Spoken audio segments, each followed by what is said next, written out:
Bonjour, c'est Dominique. Alors, je vous présente aujourd'hui un projet que je viens tout juste de terminer. Alors, j'ai utilisé les cartes, je vous ai montré dans une vidéo que j'ai fait de magasinage. Alors, hier, je suis allée magasiner et j'ai reçu aussi des commandes que j'avais commandées en ligne. J'ai reçu les cartes de la compagnie Prima Marketing, les débutantes. Alors, ce sont des cartes que j'avais commandées déjà, je ne l'avais pas reçues, elles étaient... il n'y en avait pas au magasin chez Joanne.com, alors j'ai dû recommander plus tard et finalement je les ai eus parce que j'aime beaucoup l'effet vintage, mais surtout parce qu'ils avaient au moins une dizaine de cartes si je peux dire, de format paysage. Parce que pour le projet que j'avais besoin au moins de 10. J'avais parlé qu'il y en avait 12 dans la vidéo du magasinage. Il y en avait 11, alors c'est quand même bien. Alors j'ai utilisé les 11. Et aussi, pour faire les pages. Alors, et aussi, j'ai utilisé les cartes. Alors, les petites cartes, les dimensions sont 7,62 par 10,16 cm. Alors, elles, j'avais besoin des formats portraits. Parce que c'est des petites cartes qui entrent dans les pages, des pochettes. Alors, je vais vous montrer ce que j'ai fait. J'avais vu une vidéo il y a quelques temps. Et j'ai vu qu'elle a été faite il y a environ 5 ans. Je ne sais pas si vous voyez bien. Non, je vais projeter un petit peu plus. Ça. Alors, c'est un panier où est-ce qu'elle a différentes cartes. Je crois qu'elle en a 10. Avec des pochettes. Et puis, c'est pour mettre des photos à l'intérieur. Alors, ça, c'est une vidéo. Elle s'appelle Vintage Basket Photo Album. Et celle qui l'a fait s'appelle J-Anne B Designs. Alors, si vous voulez le retrouver.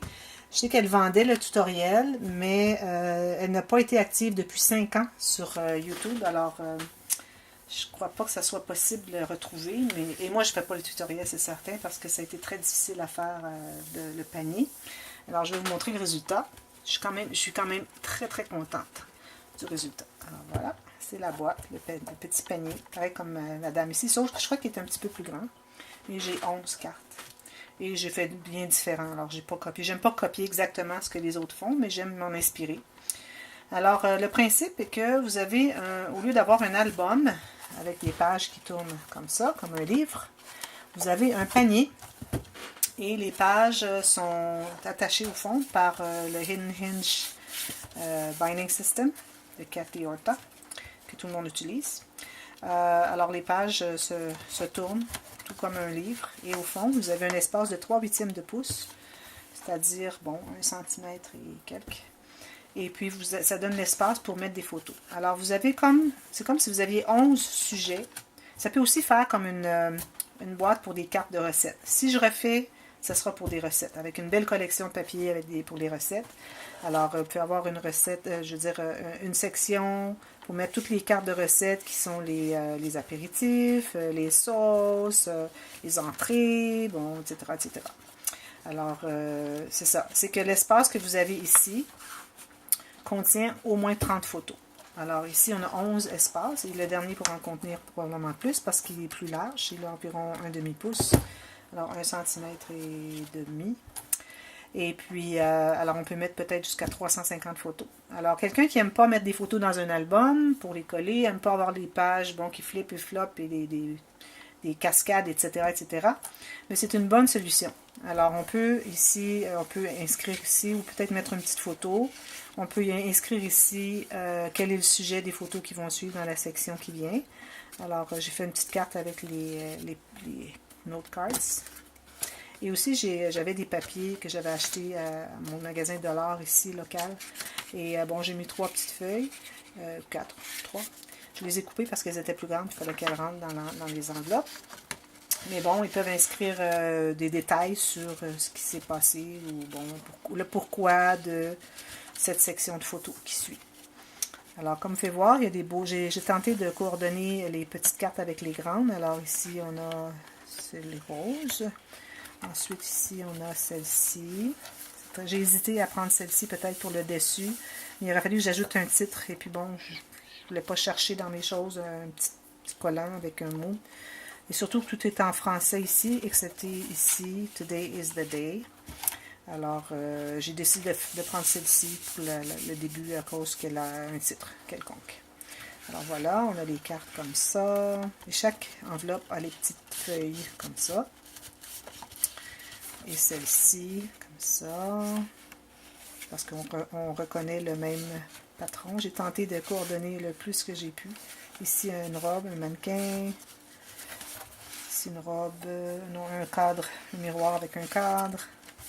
Ici, des fleurs, des fleurs.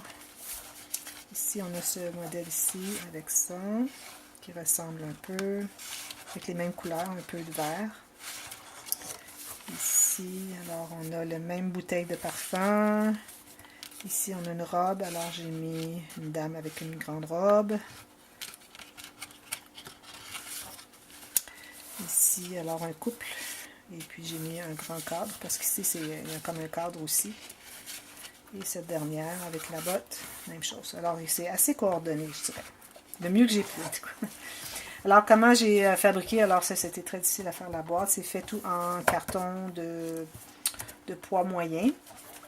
Alors, j'ai utilisé les papiers pour le fond ici, pour le côté et le devant et l'arrière. Papier de la collection Preserve Paper. Et puis, à l'extérieur aussi. Ici, pour les côtés, j'ai utilisé 2 rangées de brillants qui viennent, vous savez, en rouleau. Alors, j'ai mis 2. Ici, j'ai enlevé un ici pour les coins. Ici, c'est une fleur que j'avais, j'avais pas l'emballage, alors je ne sais pas quelle compagnie c'est. C'est une fleur métallique. Il y avait un tout petit trou à l'intérieur et je voulais vraiment mettre, vous savez, les petites tiges avec les pattes derrière. Je voulais mettre en métal qui est de Tim Holtz, qui est la même métal que la fleur. Mais le trou était trop petit, alors j'ai dû utiliser cet outil. Alors, c'est mon amie Jeanne d'Arc qui me l'a offert. Merci beaucoup, Jeanne d'Arc. Je l'utilise toujours. Elle me l'a offert parce qu'elle trouvait que je devrais en avoir un. J'en avais pas, puis elle en avait 2, 3. Elle avait pitié de moi, alors elle me l'a donné. Alors, grâce à cet outil, j'ai été capable d'agrandir le trou dans le métal et puis passer la petite tige. Et les pattes ressortent ici. Alors, je les ai couverts avec le papier. Alors, j'ai fait ça ici pour chaque côté. Je n'ai pas voulu décorer trop parce que je me dis, bon, c'est pas, des fois trop, c'est comme pas assez. Le devant ici, je ne sais pas si vous voyez. Alors, j'ai mis un bouquet. Alors, premièrement, j'ai mis les mêmes rangées de brillants. J'ai mis une rangée de dentelle. Un petit bouquet ici avec des petits fruits, avec des feuilles, avec du glacé comme du sucre, des cristaux de sucre, attachés par un petit... ficelle. Alors ça vient tout prêt, j'ai acheté un paquet de 3, c'est tout prêt, c'est tout monté comme ça. Et j'ai mis une bouteille de verre qui est bien collée avec la colle chaude, c'est tout collé à la colle chaude. Ici j'ai rien mis encore, mais éventuellement, si je peux trouver une petite plume d'oiseau, je vais la mettre à l'intérieur, ou peut-être des petites billes, mini billes, et puis je vais coller avec la colle chaude le bouchon pour que ça reste fermé toujours. Alors voilà, c'est ça. Et l'arrière, c'est tout simplement comme ça, avec le papier, comme à l'intérieur, sur les côtés ici. Alors voilà, c'est mon projet. Alors, je ne ferai pas de tutoriel, mais avec les cartes qui me restent, aussi je devais faire une deuxième boîte avec l'autre qui est la Bella Rouge, mais bon, j'ai pas envie de faire une autre boîte, c'était assez compliqué, puis j'ai envie de m'amuser, pas de trop travailler. Et puis j'ai tellement de cartes qui me restent parce que j'ai pris seulement 11 cartes à l'intérieur. Il y a 15 différents motifs. Et il y a 3 feuilles de chacune. Alors, je peux faire encore plusieurs projets. Alors, je vais tenter de les utiliser. Et puis, j'ai la même chose avec les autres. Alors, sûrement, genre des petits mini-albums peut-être que je vais faire avec le format 4x6. Parce que, bon, c'est le format des pages. Alors, il y aura des pages peut-être en portrait et en paysage. Mais restez à l'écoute et puis vous pourrez voir. Si vous aimez, vous pouvez appuyer sur le petit bouton pouce en l'air, comme dit. Et puis, si vous n'avez pas souscrit ou vous n'êtes pas encore abonné à ma chaîne, alors vous pouvez le faire maintenant en cliquant abonner. Je ne sais pas comment c'est inscrit. Moi, mon logiciel est en anglais. Pas le logiciel, mais mon ordinateur, tout est en anglais. Alors, je ne sais pas parfois comment traduire les termes informatique. Mais bon, alors, vous pouvez souscrire, vous abonner et puis aussi appuyer sur la petite cloche qui vous avisera aussitôt qu'il y a une nouvelle vidéo qui apparaît. Comme ça, vous n'allez rien manquer. Alors, j'espère que vous avez aimé et en attendant la prochaine, amusez-vous bien à faire du scrapbooking. Merci d'avoir regardé. Bye bye.